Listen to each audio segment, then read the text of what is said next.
बोले वृंदावन बिहारी लाल की, राधा रानी सरकार की। आइए, हमारे YouTube चैनल पर आपका स्वागत है।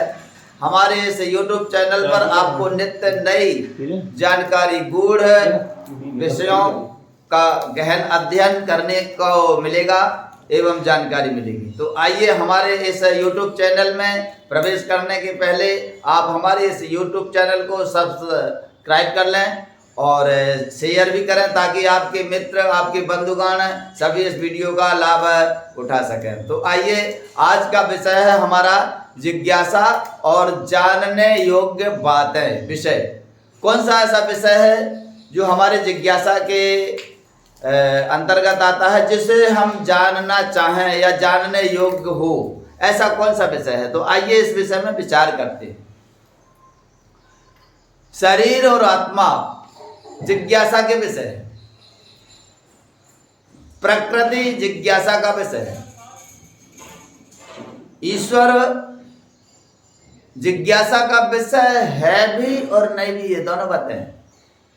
ईश्वर वैसे तो जिज्ञासा का विषय नहीं है, आस्था का विषय है।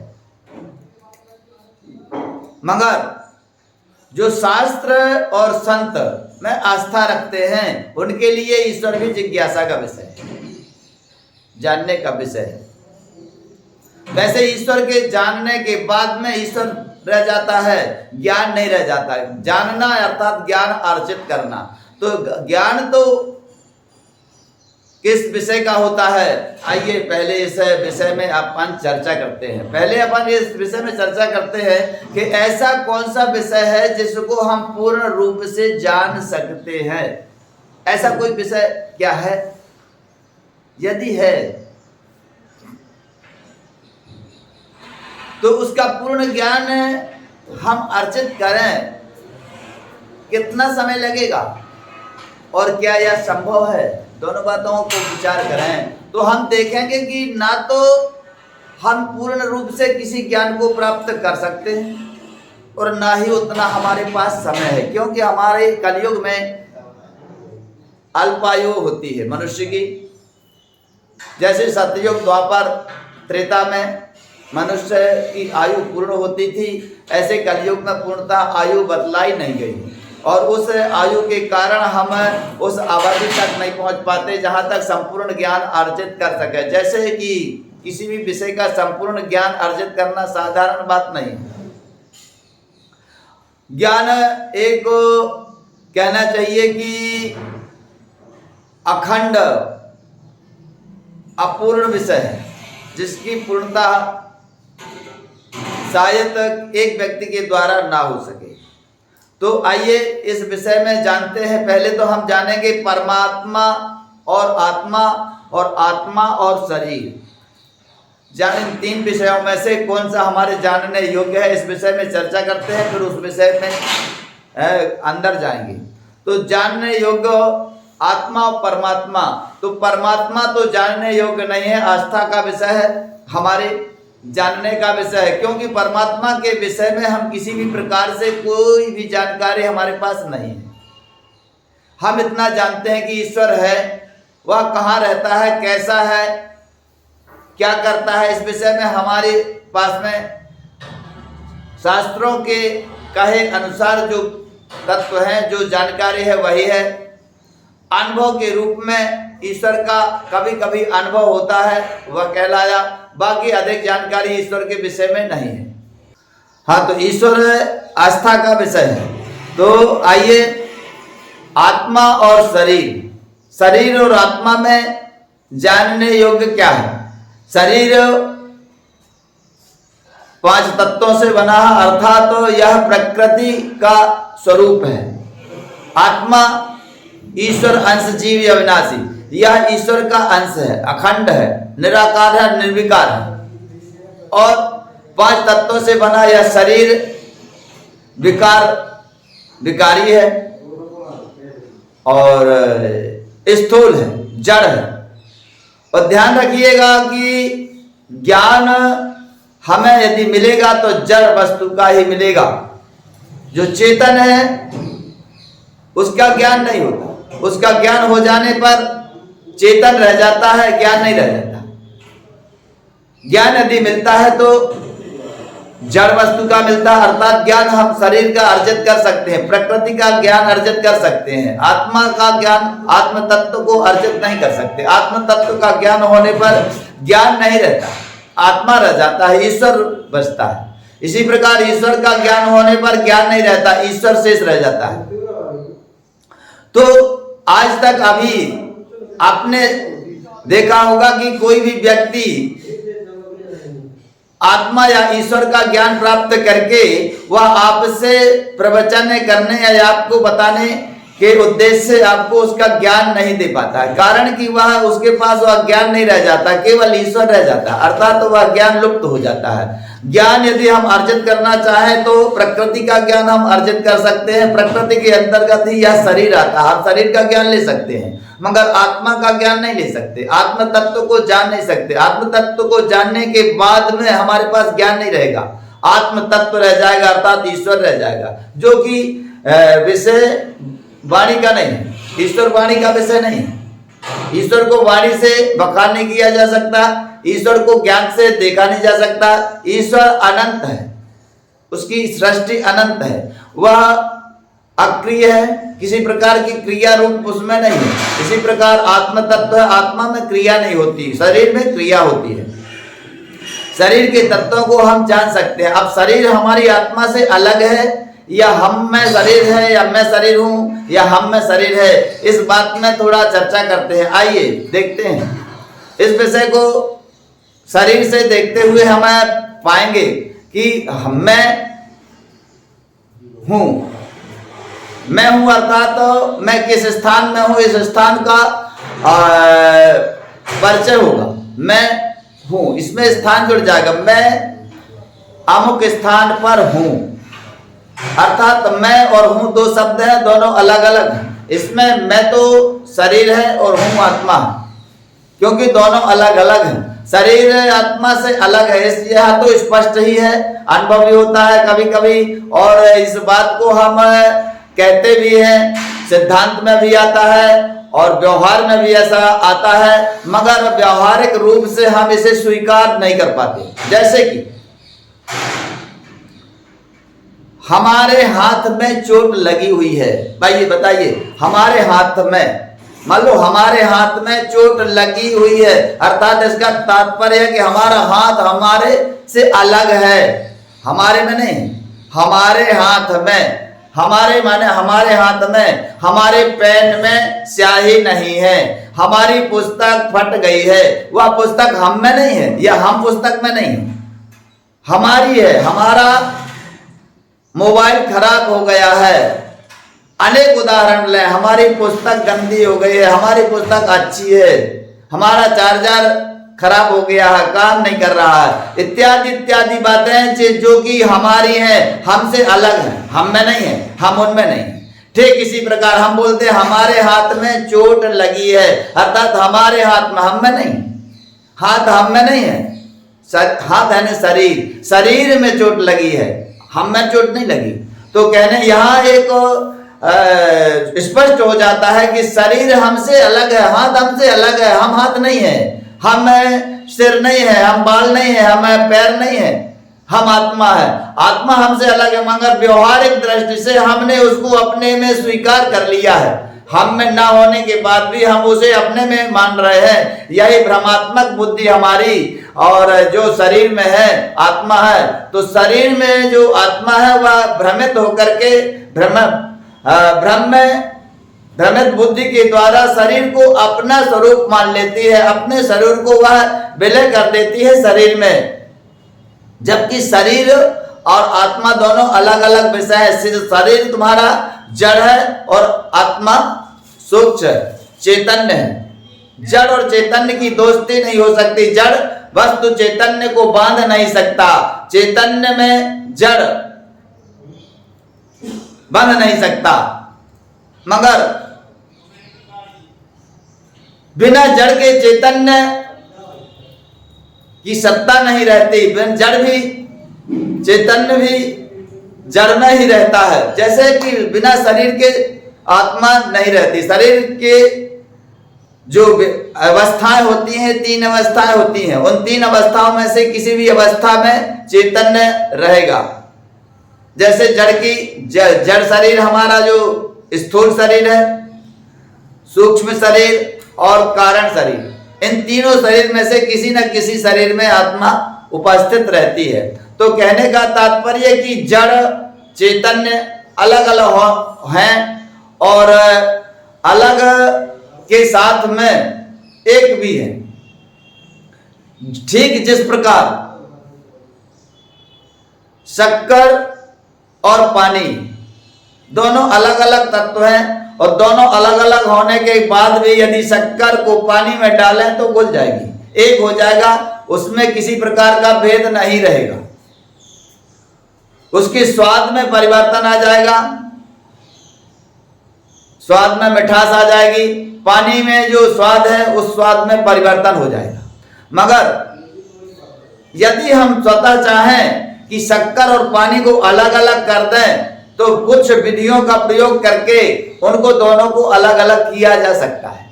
पानी को अलग किया जा सकता है और शक्कर को अलग किया जा सकता है। ठीक इसी प्रकार से उन कुछ प्रयोग क्रियाओं के द्वारा हम आत्मा और शरीर को भी अलग अलग पहचान सकते हैं, देख सकते हैं, अनुभव कर सकते हैं। है कठिन, एक और कठिन उदाहरण लेते हैं। जिस प्रकार की यदि मिट्टी में हमारा घी गिर जाए, मिट्टी में हमारा घी मिल जाए तो क्या करेंगे? मिट्टी से घी को अलग करने के लिए हमको कुछ क्रियाएं करनी होंगी। मिट्टी से भी घी अलग हो सकता है, ऐसा नहीं कि घी हमारा खराब हो जाएगा ना। घी मिट्टी से भी अलग हो सकता है, मिट्टी से भी हम घी को निकाल सकते हैं। थोड़ा बहुत भले वेस्ट हो जाए, बर्बाद हो जाए, मगर पूर्णतः बर्बाद हम नहीं होने देंगे, निकाल सकते हैं कुछ क्रियाओं के द्वारा। इसी प्रकार जिस प्रकार के पानी और शक्कर में से शक्कर को निकाला जा सकता है, पानी में से नमक को निकाला जा सकता है। हर वस्तु को यदि मिलने के बाद कुछ चीजें होती हैं जिनका अस्तित्व नष्ट हो जाता है, मिलने के बाद कुछ ऐसी होती हैं जो अलग हो जाती हैं।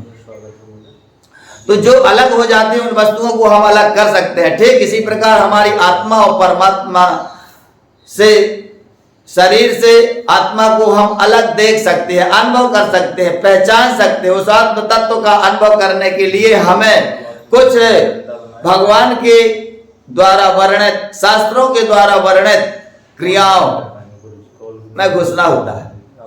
उनके लिए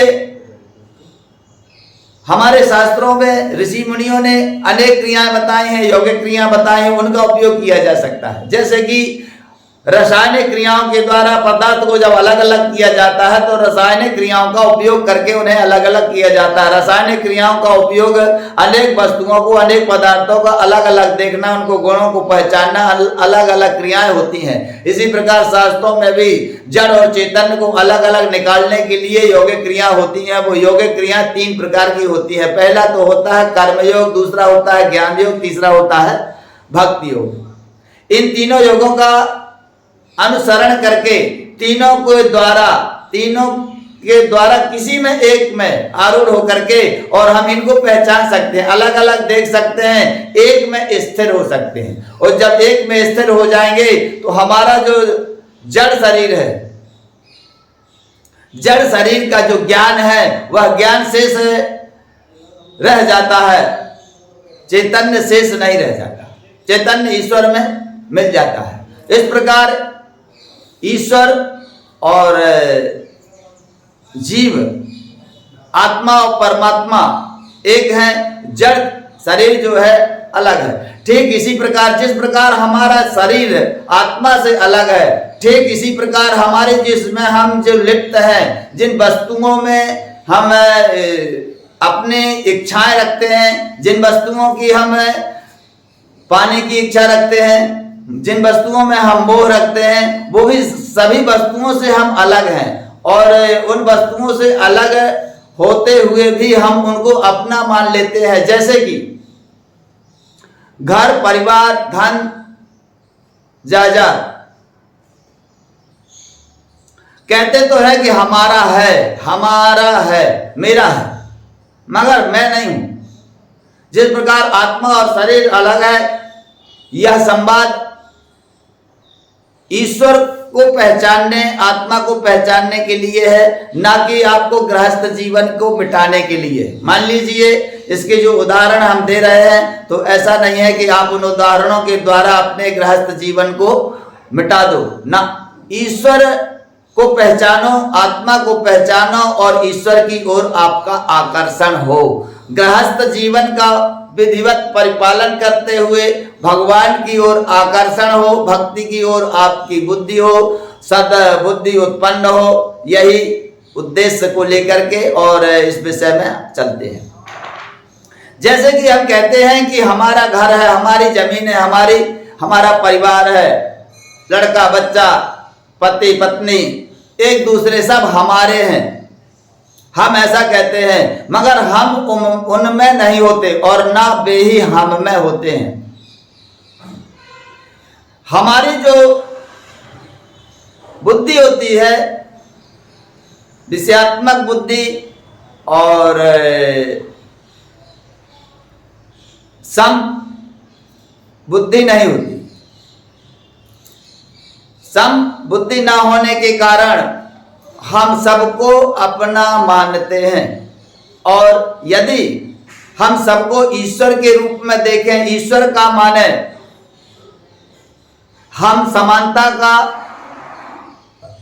व्यवहार करें, समानता सब दृष्टि हमारे अंतरात्मा में उत्पन्न हो, भेद बुद्धि समाप्त हो, अभेद बुद्धि उत्पन्न हो, तो सब में ईश्वर को देखते हुए, सबका परिपालन करते हुए और ईश्वर के स्वरूप में स्थित होकर के और आगे बढ़े, तो जीवन का जो आनंद है, जीवन का जो रस है, वह बढ़ जाता है। जिस प्रकार की यदि पानी में शक्कर के साथ में किसी और जूस को मिला दे, जैसे पुदीना का अर्क और इत्यादि अर्क और भी आते हैं, इनका उपयोग करें तो उस शरबत का ऑटोमेटिक स्वाद बढ़ जाता है। बोले आनंद आ गया, ठंडक बढ़ गई।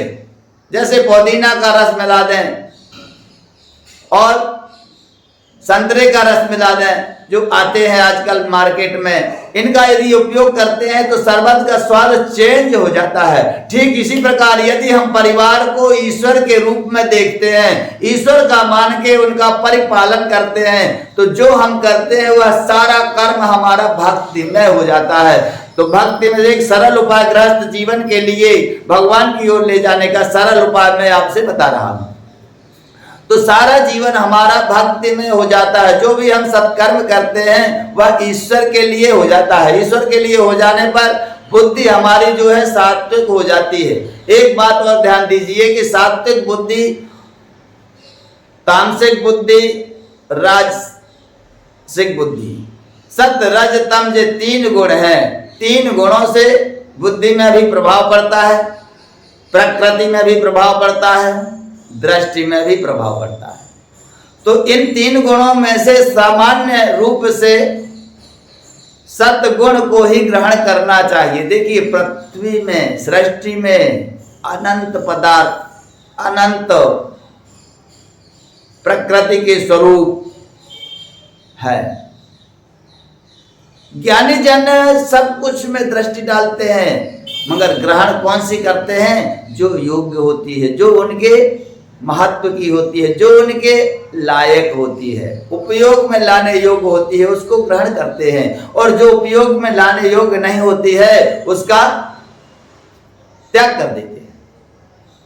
हमें भी ऐसी बुद्धि का उपयोग करना है। जो वस्तु हमारे उपयोग में आने के काबिल है, हमारे योग्य है, जो बातें हमारे योग्य हैं, शास्त्र के अनुसार है, शास्त्र के अनुकूल हैं, हमें उनको ग्रहण करना चाहिए। और जो शास्त्र के विरुद्ध है उनको त्यागना चाहिए। तो जो शास्त्र के अनुकूल बातें हम बता रहे हैं कि आप गृहस्थ जीवन में अपने परिवार को सामान्य रूप से भगवान का स्वरूप मानते हुए, ईश्वर को देखते हुए और उसका परिपालन में जुट जाइए, तो आपकी जो बुद्धि है, आपका जो कार्य है, एक भक्ति में बन जाएगा। और भक्ति करते करते आप भगवान के स्वरूप में स्थित हो जाएंगे, लीन हो जाएंगे। जब भगवत दर्शन होते हैं, अंतिम समय जब मनुष्य की मृत्यु सुधरती है तो भगवान अपने स्वरूप का दान करते हैं। आपकी जब बुद्धि और भक्ति जब परिपक्व हो जाती है तब ईश्वर आपको अपने स्वरूप का दान करता है। आपने देखा होगा संसार में जितने भी शास्त्रों में अंतिम समय में जिनकी कथा, जैसे धुंधकारी की कथा आई है, धुंधकारी जब मोक्ष हुआ विमान पर चढ़कर गया है तो चतुर्भुज रूप धारण किया है। गौतम ऋषि की पत्नी अहिल्या का जब मोक्ष हुआ तो दिव्य स्वरूप धारण किया है उन्होंने। कहने का तात्पर्य कि जब भक्ति परिपक्व होती है तो भगवान अपने स्वरूप का दान करते हैं, और जब तक भगवान अपने स्वरूप का दान नहीं करते तो जीव तब तक कृतार्थ नहीं होता। एक बात ध्यान देने की है, ईश्वर सर्वत्र है, ईश्वर सबका है। हमारे पीछे हमारी मदद के लिए, हमारी रक्षा के लिए, हमारी सहायता के लिए निरंतर हमारे चारों तरफी परिक्रमा ईश्वर की होती है। रक्षा कवच होता है जिससे का हमें अनुभव नहीं होता। भागवत में भी ऐसे विषय आए हैं जहां भगवान जीव की रक्षा करते हुए बताया गया है, मगर हम इस बात पर विश्वास नहीं करते। संपूर्ण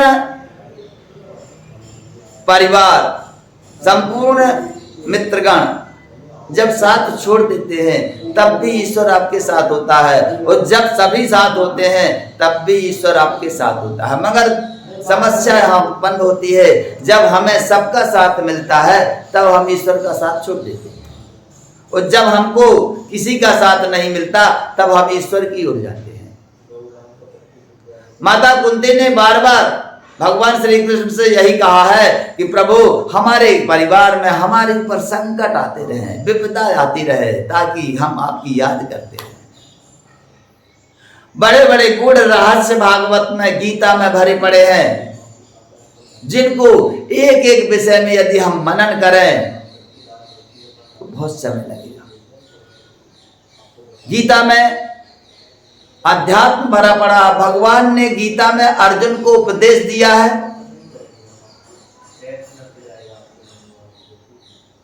किस स्थिति में दिया है? जब दोनों पक्षों के बीच में युद्ध की स्थिति होने वाली थी। युद्ध में अर्जुन और उनके पांडव कौरव दोनों पक्ष खड़े हुए थे। अर्जुन से भगवान ने उस उपदेश को दिया, उस दिव्य ज्ञान को दिया, ताकि अर्जुन आगे युद्ध कर सके। क्योंकि अर्जुन का बल, अर्जुन का जो मनोबल था वो समाप्त हो चुका था। अर्जुन बोल रहा था प्रभु भगवान से कि प्रभु जिनसे मैं युद्ध करने जा रहा हूं यह सभी लोग हमारे हैं, और इनसे युद्ध करके मुझे क्या लाभ होगा? अर्थात युद्ध करने के युद्ध करने के लिए मैं किस लिए युद्ध करूं? ये तमाम बातें अर्जुन के द्वारा भगवान से कही गई थी, और भगवान श्री कृष्ण ने उस स्थिति में अर्जुन को दिव्य ज्ञान प्राप्त कराए थे। वह दिव्य ज्ञान की चर्चा आप हमारे YouTube चैनल पर कल देख पाएंगे, और कल के लिए इंतजार करिएगा। हमारे YouTube चैनल को सब्सक्राइब कीजिएगा।